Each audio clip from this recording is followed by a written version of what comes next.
आप सभी का स्वागत है आपके अपने YouTube चैनल जीएम स्टडी में। आज के वीडियो में हम लोग पढ़ने वाले हैं क्लास 12 इकोनॉमिक्स का चैप्टर 1 व्यष्टि अर्थशास्त्र का परिचय, जिनमें से आपका 1 मार्क्स का भी क्वेश्चन अवेलेबल है, 2.5 मार्क्स का भी क्वेश्चन अवेलेबल है, एक लाइन में आंसर देने वाले क्वेश्चन भी अवेलेबल है इस वीडियो में, और साथ ही साथ एक वर्ड में भी जो आंसर देने वाले हैं वो भी आपका यहाँ पर क्वेश्चन अवेलेबल है। तो वीडियो को पूरा जरूर देखिएगा, आपको फायदा होगा। अब बहुत सारे स्टूडेंट का ये कमेंट होता है कि सर ये क्वेश्चन एग्जाम में आएंगे कि नहीं आएंगे, तो आप यहाँ पर देख सकते हो क्या लिखा हुआ है, एनसीईआरटी पाठ्य पुस्तक एवं परीक्षा योगी अन्य महत्वपूर्ण प्रश्न। ठीक है, यानी ये जो क्वेश्चन है ये आपका एनसीईआरटी जो बुक है आपका, उसके आधार पर इंपॉर्टेंट क्वेश्चन यहाँ पर दिया हुआ है।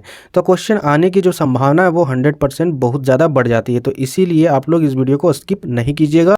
इसमें जो क्वेश्चन है वो इधर उधर के किताब से नहीं है, ये एनसीईआरटी बुक का है। ठीक है, तो चलिए हम लोग सीधा प्रश्न की ओर बढ़ते हैं। यहाँ पर देखिए पहला जो प्रश्न है वो क्या है, अर्थशास्त्र क्या है। तो उत्तर क्या होगा, अर्थशास्त्र वह विज्ञान है जो विभिन्न प्रयोगों वाले सीमित साधनों और उद्देश्यों से संबंध रखने वाले मानवीय व्यवहार का अध्ययन करता है। यह है आपका अर्थशास्त्र का परिभाषा, यानी वैसे सीमित संसाधन या साधन जिनको उद्देश्यों के संबंध से मानवीय व्यवहार का अध्ययन करना पड़ता है। ठीक है, यानी जो भी वस्तु हमारे लिए उपयोगी, हमारे लिए संसाधन है जिसका उपयोग हम लोग अपने किसी खास उद्देश्य के लिए किया जाता है, वो सारे चीज़ों का अध्ययन अर्थशास्त्र में किया जाता है। ठीक है, आगे यहाँ पर देखिए दूसरा क्वेश्चन है, दुर्लभ संसाधनों से क्या अभिप्राय है। दुर्लभ संसाधनों से अभिप्राय संसाधनों की पूर्ति का उनकी मांग से कम होना, यानी पूर्ति कमी होगी और मांग ज़्यादा होगा तो उसे दुर्लभ संसाधन कहेंगे। ठीक है, यानी एकदम रेयर कंडीशन होगा उस संसाधन का मिलना, लेकिन मांग बहुत होगा जबकि पूर्ति बहुत मुश्किल से होगी, तो उसी को हम लोग क्या कहेंगे, दुर्लभ संसाधन। आगे नेक्स्ट यहाँ पर देखिए तीसरा नंबर क्या है, असीमित आवश्यकताओं से क्या अभिप्राय है। तो उत्तर आपका असीमित आवश्यकताओं से अभिप्राय है कि मानवीय आवश्यकताओं की कोई सीमा नहीं है, कोई भी मनुष्य अपनी सभी आवश्यकताओं की पूर्ति नहीं कर सकता। ठीक है, आगे क्वेश्चन नंबर 4 है, अर्थशास्त्र की कोई 2 शाखाएं लिखिए। यानी यदि अर्थशास्त्र एक पेड़ है, उसका जो पहला जो शाखा और दूसरा जो शाखा है वो क्या है, ध्यान से समझिएगा। पहला है आपका व्यष्टि और दूसरा है आपका समष्टि, यानी पहला शाखा व्यष्टि अर्थशास्त्र और दूसरा समष्टि अर्थशास्त्र, बहुत इंपॉर्टेंट है। आगे यहाँ पर देखिए व्यष्टि अर्थशास्त्र तथा समष्टि अर्थशास्त्र में मुख्य अंतर क्या है। तो उत्तर आपका व्यष्टि अर्थशास्त्र में एक विशेष फर्म, गृहस्थ, व्यक्तिगत, कीमत, मजदूरी तथा विशेष वस्तु का अध्ययन किया जाता है, जबकि समष्टि अर्थशास्त्र में कुल औसतों तथा समूहों का अध्ययन किया जाता है। प्रश्न संख्या 6 आपका, विभिन्न अर्थशास्त्रियों द्वारा दी गई विभिन्न परिभाषाओं के नाम लिखे। तो यहाँ पर देखिए ये सारे क्वेश्चन मोस्ट इंपॉर्टेंट क्वेश्चन है, ये चारों में से कोई एक 100% एग्जाम में आने वाला है। आप लोग 20 तक काउंट करना है। ठीक है, 20 तक जैसे ही आप गिनिएगा उसके बाद देखिएगा कि ये चारों प्रश्न हम आपको आसानी से याद करा देंगे। तो यहाँ पर देखिए धन्य की परिभाषा किन्होंने दी, एडम स्मिथ ने। ठीक है, तो यहाँ पर देखिए धन्य की परिभाषा एडम स्मिथ ने दी थी। कल्याण की परिभाषा किसने दी थी, देखिए हम आपको ट्रिक के माध्यम से इसको याद करवा दे रहे हैं। यदि कोई भी इंसान मार्शल, कराटे या जो भी चीज़ सीखेगा तभी ना उसका कल्याण होगा, क्योंकि मार्शल और कराटे सीखेगा तो उसका कल्याण होगा। तो यहाँ पर ये कल्याण से रिलेटेड मार्शल और कराटा से हो रहा है, तो यानी कल्याण की परिभाषा किसने दी, ए मार्शल ने। ठीक है, उसके बाद आता है दुर्लभता की परिभाषा। दुर्लभता मतलब क्या होता है, कमजोर।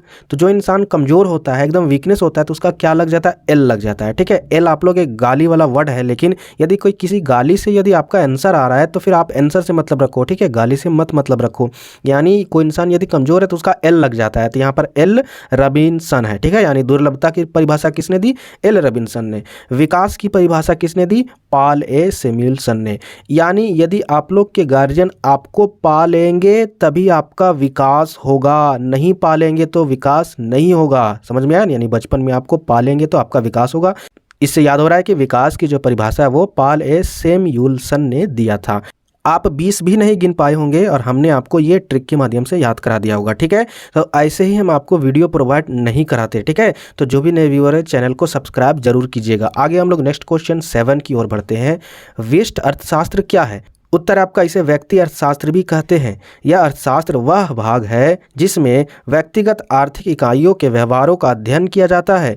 इसमें एक उपभोक्ता, एक उत्पादक, एक फर्म या एक उद्योग की आर्थिक क्रियाओं, व्यक्तिगत आय, किसी विशेष साधन की कीमत का निर्धारण आदि का अध्ययन किया जाता है। ठीक है, आगे यहाँ पर नेक्स्ट क्वेश्चन है, क्वेश्चन नंबर 8, समष्टि अर्थशास्त्र क्या है? उत्तर आपका, यह अर्थशास्त्र वह भाग है जिसमें संपूर्ण अर्थव्यवस्था का स्तर पर आर्थिक तथ्यों में पाए जाने वाले संबंधों की व्याख्या की जाती है।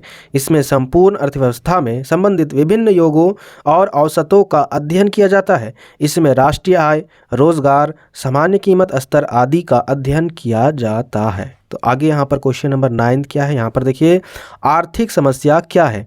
उत्तर आपका, आर्थिक समस्या चयन की समस्या है।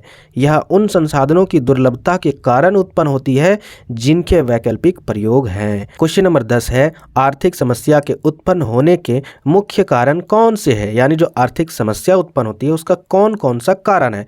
तो यहाँ पर देखिए, आर्थिक समस्या के उत्पन्न होने के मुख्य कारण, पहला आपका असीमित आवश्यकताएं, दूसरा सीमित साधन और तीसरा साधनों के वैकल्पिक प्रयोग। ठीक है, आगे यहाँ पर क्वेश्चन की ओर बढ़ते हैं। तो क्वेश्चन नंबर 11 है, एक साधन को कब दुर्लभ कहा जाता है?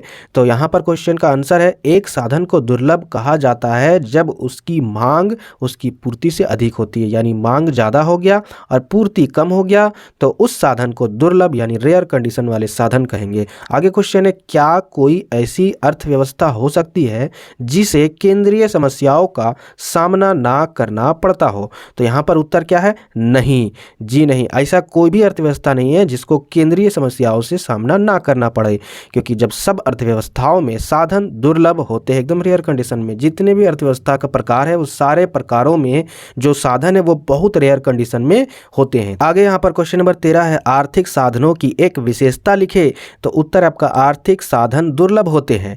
14 नंबर, पूंजीवादी व्यवस्था में केंद्रीय समस्याओं का समाधान किस प्रकार किया जाता है? उत्तर आपका, पूंजीवादी अर्थव्यवस्था में केंद्रीय समस्याओं का समाधान कीमत तंत्र के द्वारा किया जाता है।